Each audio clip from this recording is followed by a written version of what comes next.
अस्सलाम वालेकुम एवरीवन। तो हम कार्डियोवैस्कुलर सिस्टम कर रहे थे रिगार्डिंग एसीपीएस पार्ट 1 की प्रिपरेशन, जिसमें अब आप बात करेंगे फिजियोलॉजी ऑफ कार्डियोवैस्कुलर सिस्टम की। तो वही बात है कि सबसे पहले टॉकिंग अबाउट सब of the terms which are related to your heart and cardiovascular system. तो सबसे पहले बात आती है प्री लोड और आफ्टर लोड की। ये सारी क्योंकि पुरानी बातें मैंने आपको हर दफा बताती हूँ कि मैं इनको रिविजन के तौर पर पढ़ा रही हूँ, सो शायद बहुत डिटेल में ना जाऊँ, लेकिन इंशाल्लाह आपको समझ आ जाएगा। अच्छा, प्री लोड सबसे पहले क्या चीज होती है? हार्ट पे के हार्ट के अंदर जो आपके पास जब ब्लड आता है, तो जाहिर सी बात है ब्लड जब आके भर जाएगा अंदर तो एक स्ट्रेस फील होगा हार्ट को।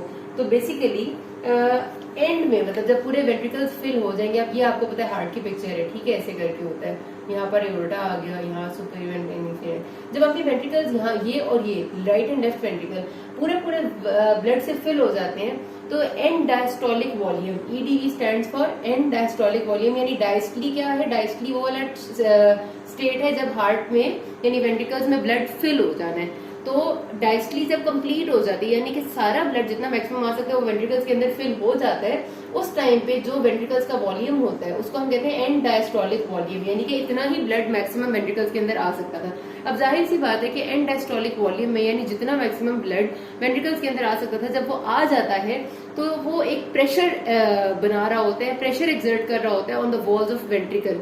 उस जो प्रेशर को हम कहते हैं ना, वो होता है आपका pre load. Pre load is basically determined bye ventricular and diastolic volume.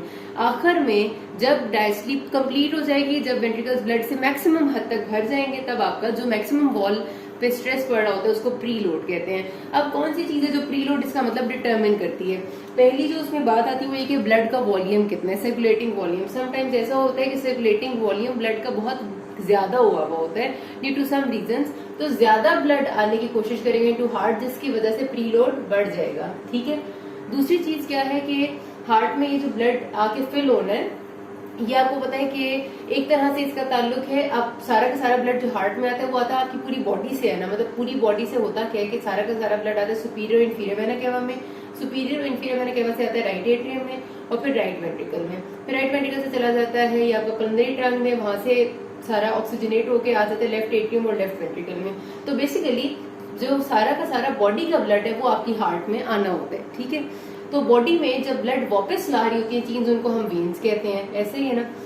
Veins में अगर समटाइम्स हम ऐसा कर दें कि उनकी जो टोन है उसको डिक्रीज कर दें, टोन डिक्रीज करने का मतलब है कि वेन्स रिलैक्स हो जाए, यानी अगर पहले वेन्स की वॉल टेंस थी, सख्त थी और इतना ही ब्लड उनके अंदर, ये वेन्स थी उसके अंदर इतना ही ब्लड आ सकता था, ये वाला, ठीक है। अब मैं कोई ऐसा काम करूं कि इसकी वॉल थोड़ी सी रिलैक्स हो जाए, टेंशन कम हो जाए और इतना वेन खुल सकती हो, तो क्या होगा कि जब ब्लड वो वापस लाएंगी तो उनके अपने अंदर क्योंकि कैपेसिटी बढ़ जाएगी तो वो थोड़ा सा ब्लड अपने अंदर उनके रह जाया करेगा, ज्यादा रह सकेगा, ठीक है। मतलब इनके अंदर कैपेसिटी बढ़ गई ना तो वो ब्लड कम वापस लाएंगी हार्ट की तरफ। जब वो कम ब्लड लाएंगे तो and diastolic volume automatically decrease हो जाएगा, जिसकी वजह से प्री लोड डिक्रीज हो जाता है। तो pre load depends upon and diastolic volume. इससे हमें ये पता चला, इससे मैंने ये पता चला कि जब ब्लड का सर्कुलेटिंग वॉल्यूम है वो टोटल कितना है उससे डिपेंड करता है प्री लोड। दूसरी चीज इस पे डिपेंड करता है वो होती है वीनस टोन, वेन्स की टोन कैसी है। वेन्स की टोन अगर कम हो जाएगी, जैसे कि वेन्स डायलेट हो जाएंगी जब, और वो किस तरह होती है, हम नाइट्रोग्लिसरीन देते हैं, बहुत कॉमन मेडिसिन है जो हम अक्सर देते हैं पेशेंट्स को, nitroglycerin. Nitroglycerin is a venous vasodilator, veins को डायलेट कर देती है, जिसकी वजह से ब्लड वेन्स के अंदर काफी हद तक रह जाता है और कम आता है हार्ट की तरफ, जिससे प्री लोड थोड़ा कम हो जाता है। प्री लोड थोड़ा कम होता है तो हार्ट पे जो एक फोर्स, एक प्रेशर था हार्ट पे, जो स्ट्रेस उसको बर्दाश्त करना पड़ रहा था, जब हार्ट में इतनी कैपेसिटी नहीं होती कि वो ज्यादा स्ट्रेस बर्दाश्त कर सकेगा, तो हम नाइट्रोग्लिसरीन की वजह से उस पर स्ट्रेस कम कर देते हैं बाय इंक्रीजिंग वीनस वेजोडाइलेशन, और प्री लोड थोड़ा कम हो जाता है, ठीक है। अगली चीज आ जाते हैं आफ्टर लोड।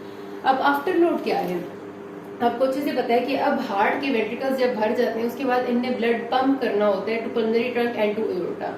उनमें से सबसे बड़ा जो सब ज्यादा ब्लड है वो आपका लेफ्ट वेंट्रिकल ने पंप करना होता है टू एओर्टा, जो कि जाती है आपके पास पूरी बॉडी में लेकर, ठीक है। अच्छा, अब आपको पता है कि आर्टरीज, क्योंकि aorta is a big artery, बड़ी आर्टरी है, तो आर्टरी का अपना एक प्रेशर होता है, ठीक हो गया जी। जाहिर सी बात है कि ये रेजिस्ट करती है ना कि मेरे अंदर बहुत सारी चीजें एकदम से ना भेज देना, तरीके से भेज दे, तो आर्टरी का अपना एक प्रेशर होता है। उस प्रेशर के अगेंस्ट उसको ओवरकम करते हुए हार्ट बहुत जोर से कॉन्ट्रैक्ट करता है और ब्लड आगे भेजता है। वो जो प्रेशर होता है जिसके अगेंस्ट हार्ट को बहुत जोर से कॉन्ट्रैक्ट करना पड़ता है उसको आफ्टर लोड कहते हैं। तो after load is basically dependent on mean arterial pressure. क्योंकि ब्लड ने आगे पल्मनरी इधर भी सिस्टम में जाएगा, तो पल्मनरी सिस्टम एक तरफ है, एक तरफ आपको यहाँ पर एओर्टा है, और एओर्टा से पूरी बॉडी की आर्टरीज में डिस्ट्रीब्यूट होगा। तो पूरी बॉडी की आर्टरीज जो रेजिस्टेंस आगे से दे रही है ब्लड को, जो वो आगे से कह रही है कि भाई हमें तरीके से ब्लड भेजो, उसको फोर्स करके, उसको बर्दाश्त करके ब्लड ने फिर भी हार्ट ने फिर भी बहुत जोर से कॉन्ट्रैक्ट करके ब्लड को आगे भेजते, तो वो जिस प्रेशर के अगेंस्ट हार्ट ने कॉन्ट्रैक्ट करना है वो है आफ्टर लोड, जो कि डिपेंड करते हैं मीन आर्टीरियल प्रेशर पे।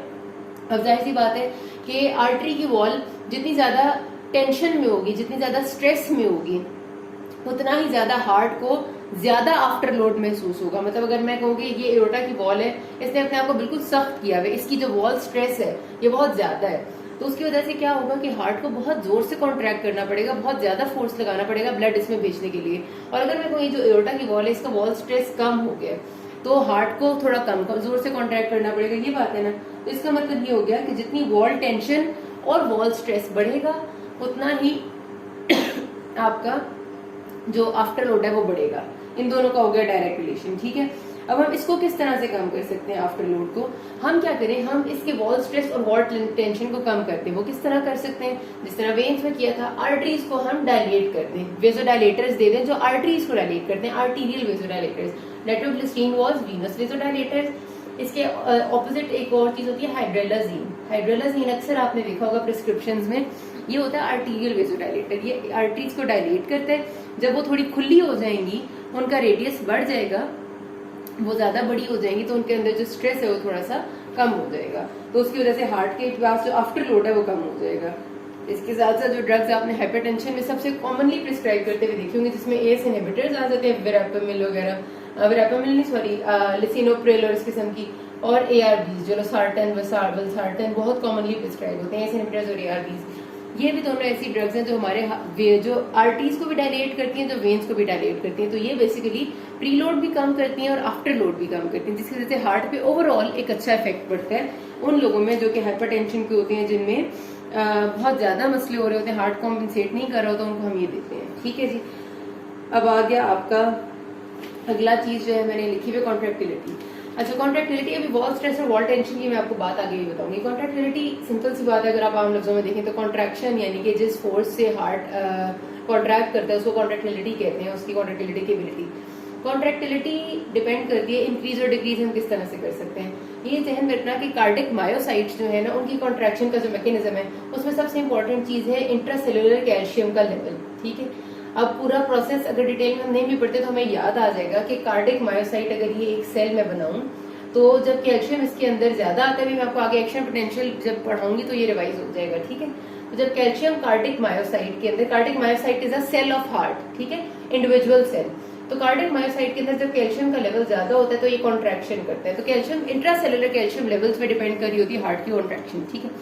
तो हार्ट की कॉन्ट्रैक्शन को हम दो तरीके से इंक्रीज कर सकते हैं। सबसे पहले जो तरीका होता है वो है कैटेकोलामीन मीडिएटेड स्टिमुलेशन। कैटेकोलामीन्स अगर हम देंगे, कैटेकोलामीन्स में आपको पता है आपके वो आ जाते हैं एपिनेफ्रीन और नॉरएपिनेफ्रीन। ये क्या करते हैं, बीटा 1 रिसेप्टर्स की स्टिमुलेशन करते हैं। बीटा 1 रिसेप्टर्स की स्टिमुलेशन से क्या होता है बेसिकली बीटा 1 रिसेप्टर्स की स्टिमुलेशन से कुछ इस तरह से है कि जो कैल्शियम एटीपीएस चैनल है, कैल्शियम एटीपीएस चैनल दो तरीके से काम करता है।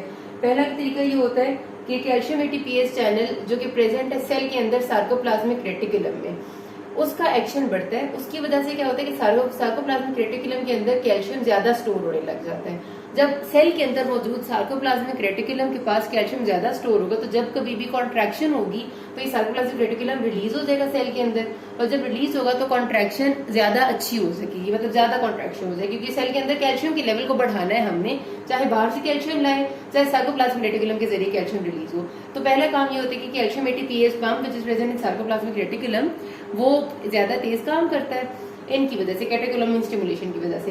तो उसके रिजल्ट में सार्कोप्लाज्मिक रेटिकुलम कैल्शियम को ज्यादा स्टोर करता है और जरूरत के टाइम पे ज्यादा रिलीज करता है। दूसरा काम ये होता है कि हमारे पास जो एक चैनल है यहाँ पर जो आपकी वॉल में प्रेजेंट होता है, जिसकी वजह से कैल्शियम ने अंदर आना होता है, वो सोडियम कैल्शियम चैनल होता है। वो सोडियम कैल्शियम चैनल जो है ना, उसके रिजल्ट में सोडियम बाहर और कैल्शियम अंदर ज्यादा आने लग जाता है। एज ए रिजल्ट जब ये दोनों काम हो जाते हैं तो आपकी invert current of sodium along with the release of sodium from sarcoplasmic invert current of calcium along with release of calcium sarcoplasmic reticulum results in increase in contractility of the heart। ठीक है जी, एक तो ये हो गया। तो epinephrine या नॉरएपिनेफ्रीन जो ड्रग्स हैं वो हार्ट की कॉन्ट्रैक्टिलिटी को बढ़ा देती हैं। ठीक है, ये दो तरीकों से। फिर एक और ड्रग है डायजॉक्सिन, हम देते हैं अक्सर औकात लिखो और डिजिटालिस देते हैं, उसकी वजह से भी फोर्स ऑफ कॉन्ट्रैक्शन इंक्रीज हो जाता है। वो करने का तरीका ये होता है कि वो बेसिकली इस पंप को एक्टिवेट नहीं करता, वो एक्टिवेट करता है सोडियम पोटेशियम पंप को। सोडियम पोटेशियम पंप की एक्टिविटी को वो कर देता है डिक्रीज। सोडियम पोटेशियम पंप का काम ये होता है कि उसने सोडियम को बाहर लेके आना है, पोटेशियम को अंदर लेके जाने, ये तो सबको पता है। सोडियम पोटेशियम पंप जहां भी होता है वो सोडियम को बाहर और पोटेशियम को अंदर लेके आता है। जब इसका काम डिक्रीज होता है तो सोडियम अंदर ज्यादा रहने लग जाता है। ऐसे ही जब सोडियम अंदर ज्यादा रहने लग जाता है तो जो दूसरा पंप है हमारा सोडियम कैल्शियम एक्सचेंज वाला, वो ज्यादा वर्क करता है सोडियम को बाहर और कैल्शियम को अंदर करने में। तो कैल्शियम रिजल्टेंटली ज्यादा अंदर आ जाता है, जिसकी वजह से कॉन्ट्रैक्टिलिटी बढ़ जाती है। तो डायजॉक्सिन इस तरह इनडायरेक्टली कॉन्ट्रैक्टिलिटी बढ़ाता है। थोड़ा सा रिविजन थी आपको, अगर ये कभी पूछे ना कि कैटेकोलमीन्स किस तरह स्टिमुलेट करते हैं, तो साइटोप्लाज्मिक रेटिकुलम और कैल्शियम एक्सचेंजर को एक्ट करते हैं। डायजॉक्सिन किस तरह करता है, तो डायजॉक्सिन सोडियम पोटेशियम पंप पे एक्ट करता है, ये एमसीक्यू आता है। ठीक है, और इनडायरेक्टली इंक्रीज कर देता है कैल्शियम को इनसाइड। अब डिक्रीज कैसे होती है कॉन्ट्रैक्टिलिटी, बीटा 1 रिसेप्टर्स को ब्लॉक कर दें। बीटा 1 रिसेप्टर्स वही है जिन पे आपकी कैटेकोलमीन्स ने आके लगना होता है, एपिनेफ्रीन और एपिनेफ्रीन को ब्लॉक करेंगे तो कॉन्ट्रैक्टिलिटी रुक जाएगी। हार्ट फेलियर, हार्ट वैसे ही आपका जो है वो कब पंप करना बस कर देगा। एसिडोसिस की कंडीशन हो जाती है, ऑक्सीजन कम हो जाता है, कार्बन डाइऑक्साइड ज्यादा हो जाती है, या फिर कैल्शियम चैनल ब्लॉक हो जाता है। तो ये सारी वो कंडीशन है जिसमें आपकी कॉन्ट्रैक्टिलिटी हार्ट की डिक्रीज हो जाती है। अब होता है स्ट्रोक वॉल्यूम। स्ट्रोक वॉल्यूम ये है कि हार्ट ने जो अमाउंट ऑफ ब्लड अपने आप से बाहर भेजना है, उस टोटल ब्लड के वॉल्यूम को स्ट्रोक वॉल्यूम कहते हैं। फॉर एग्जाम्पल मैं कहती हूँ कि एक दफा में जब हार्ट ने बाहर ब्लड भेजना है तो 500 ml ऑफ ब्लड है जो हार्ट पंप करता है इन 1 बीट, जो कि होता नहीं है, मैं आपको एग्जाम्पल दे रही हूँ। तो आप मेरे हार्ट का स्ट्रोक वॉल्यूम होगा 500 ml। तो अब ये साफ साफ बात नजर आ रही है कि हार्ट उतना ही ज्यादा ब्लड बाहर फेंकेगा जितना ज्यादा फोर्स ऑफ कॉन्ट्रैक्शन उसके पास होगा। ठीक है, पहली बात यानी कि कॉन्ट्रैक्टिलिटी जितनी ज्यादा होगी उतना ज्यादा हार्ट का स्ट्रोक वॉल्यूम होगा, साफ पता चल रहा है। इसी तरह जितना ज्यादा ब्लड हार्ट के अंदर फिल हुआ होगा उतना ही ज्यादा ब्लड वो बाहर भी फेंक सकता है, यानी कि जितना प्रीलोड ज्यादा होगा, preload is and diastolic volume ना, उतना ही ज्यादा हार्ट स्ट्रोक वॉल्यूम ज्यादा हो जाएगा।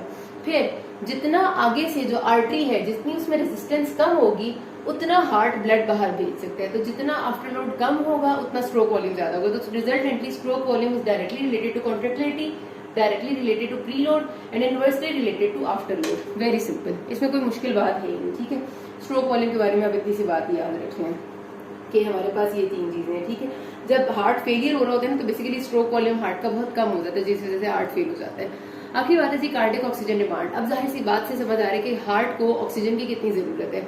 हार्ट को ऑक्सीजन की जरूरत कुछ बातों पे डिपेंड करते हैं कि कितनी होती है, और वो कितनी कौन कौन सी बातें साफ साफ पता चल रहा है। जितनी हार्ट की कॉन्ट्रैक्टिलिटी ज्यादा हुई होगी, जितना वो जोर जोर से कॉन्ट्रैक्ट कर रहा होगा उतनी ज्यादा ऑक्सीजन उसे चाहिए।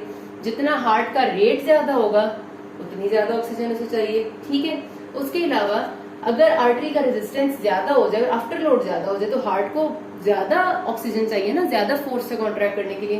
तो जितना आफ्टर लोड ज्यादा हो जाएगा उतनी ऑक्सीजन डिमांड बढ़ जाएगी। ठीक हो गया। और उसके साथ साथ आपका जितनी ज्यादा पीछे से अगर हम बात करें, हमने कहा था कि प्रीलोड कम हो जाता है जब हम वेन्स को डायलेट करते हैं। उसके ऑपोजिट अगर वेन्स कंस्ट्रिक्ट हो जाए, वीनस टेंशन बढ़ जाए, तो क्या होगा वीनस टेंशन के बढ़ने से कि हमारे पास प्रीलोड ज्यादा हो जाएगा। प्रीलोड जब ज्यादा होगा तो हार्ट को ज्यादा पंप बाहर करना पड़ेगा ना ब्लड, तब भी कार्डियक ऑक्सीजन डिमांड बढ़ जाएगी। तो रिजल्टेंटली हमें पता चला कि चारों चीजों से कार्डियक ऑक्सीजन डिमांड बढ़ती है। वो क्या क्या है, और जितना कॉन्ट्रैक्शन जोर से करनी है उतनी ऑक्सीजन ज्यादा चाहिए, क्योंकि काम ज्यादा हो रहा है, हार्ट रेट ज्यादा है, काम ज्यादा हो रहा है, ऑक्सीजन चाहिए। आफ्टर लोड ज्यादा है, आगे रेजिस्टेंस बढ़ गई है, ऑक्सीजन ज्यादा चाहिए। इस तरह अगर पीछे से वेन्स कंस्ट्रिक्ट हो गई है, वेन्स कंस्ट्रिक्ट होने से सारा ब्लड हार्ट के अंदर आता जा रहा है, प्रीलोड बढ़ गया, ब्लड बहुत ज्यादा आ गया हार्ट में, ज्यादा बाहर निकाला है, ऑक्सीजन ज्यादा चाहिए। ठीक हो गया जी। कोरोनरी साइनस हमारा वो वाला एरिया होता है जहां पर जो मायोकार्डियम की ऑक्सीजन सप्लाई हमें ब्लड की सप्लाई होती है ना, उसके रिजल्ट में जो मायोकार्डियम का वीनस ब्लड होता है, यानी कि आपको होता है मायोकार्डियम यानी हमारा जो हार्ट है उसको भी कोरोनरी आर्टरीज के जरिए ब्लड मिलता है और कोरोनरी वेन्स के जरिए वो ब्लड ड्रेन होता है। जो कोरोनरी वेन्स का एक सबसे मेन एरिया ना वो कोरोनरी साइनस है। तो coronary sinus carries most deoxygenated blood in the whole body, ये ध्यान में रखनी। अच्छा, जरा सी बात करें वॉल टेंशन और वॉल स्ट्रेस की। अच्छा, वॉल टेंशन मैंने यहाँ पर बताया कि जब फोर्स जो कि वॉल्स को बर्दाश्त करने, जब भी उनने कोई ब्लड उनके अंदर से पास करेगा तो वॉल टेंशन होती है। ये साफ साफ नजर आ रही है, फॉर्मूला याद कर लेना, कम कम याद है कि जितना हम उस पर प्रेशर ज्यादा डालेंगे, फॉर एग्जाम्पल एक ये वेसल है मेरे पास, ठीक है, वेसल में मैं जितना ब्लड ज्यादा डालूंगी उतना ही उसकी दीवारों बेचारियों पे जोर लग रहा होगा ना। अगर मैं इस पे बहुत ज्यादा ब्लड डाल दूंगी, ब्लड को भी छोड़ दें, एक पाइप ले लें और पाइप में पानी डालें, अगर मैं इसमें बहुत ज्यादा पानी घुसाने की कोशिश करूंगी तो बेचारी की दीवारों पे बहुत जोर पड़ेगा, तो वॉल टेंशन ज्यादा हो जाएगी। तो प्रेशर ज्यादा होने से वॉल टेंशन ज्यादा होगी, ठीक है, पहली बात तो ये।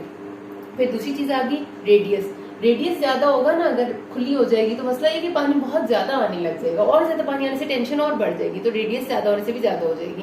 लेकिन अगर मैं इसकी वॉल को थिक कर दूंगी, थिक वॉल होने की वजह से क्या होगा, इसमें बर्दाश्त की एबिलिटी बढ़ जाएगी, तो इसका स्ट्रेस कम हो जाएगा। तो स्ट्रेस का ताल्लुक थिकनेस से इनवर्सली है, ठीक है जी। बस इतनी सी बात याद रख लें, इसके अलावा कोई ज्यादा परेशान इसके बारे में होने की जरूरत नहीं। किसी कोई मसला अभी तक तो you can ask me. Thank you.